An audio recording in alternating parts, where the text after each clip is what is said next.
Restons avec le Premier ministre qui a effectué ce matin une visite à la DGE et à la CENI. Il s'agissait pour Django Sissoko de s'enquérir des préparatifs des élections et d'inviter les différentes structures à une synergie d'action pour mieux amorcer le dernier virage avant les élections du 28 juillet. Django Sissoko de préciser que les élections auront lieu sur toute l'étendue du territoire national, y compris à Kidal. Modibo Mariko. Une visite au moment où les préparatifs amorcent presque les derniers virages. Il s'agissait ainsi pour les premiers ministres de venir encourager les différentes équipes sur place. Des encouragements à même de donner le coup d'accélérateur nécessaire. J'ai été agréablement surpris par ce que j'ai vu, par ce que j'ai entendu.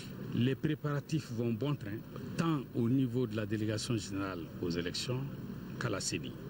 Et j'ai trouvé des responsables engagés, des responsables soucieux non seulement de l'avenir du processus électoral, mais de l'avenir de notre pays.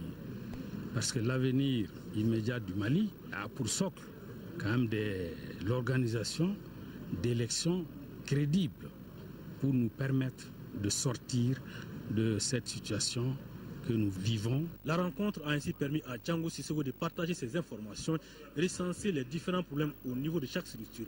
Du côté de la DG, par exemple, le Premier ministre a pu noter des retards dans la livraison d'ordinateurs portables, des problèmes de moyens de locomotion et les délestages qui empêchent la structure de tourner à plein régime, pour ne citer que cela.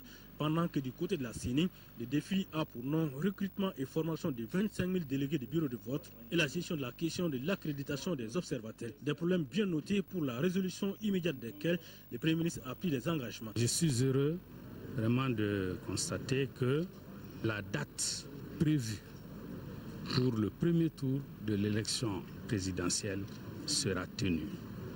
Cette date sera respectée et l'élection présidentielle aura lieu sur toute l'étendue du territoire national. Je dis bien sur toute l'étendue du territoire national. Pour ceux qui en doutent encore, c'est une réalité que nous constaterons dans quelques semaines. J'ai pris l'engagement de résoudre tous les problèmes que les deux responsables ont posés. Et ces problèmes sont d'ordre matériel, d'ordre financier, et puis il y a un problème de sensibilisation de notre peuple et de la classe politique face, par exemple, aux insuffisances du fichier électoral biométrique.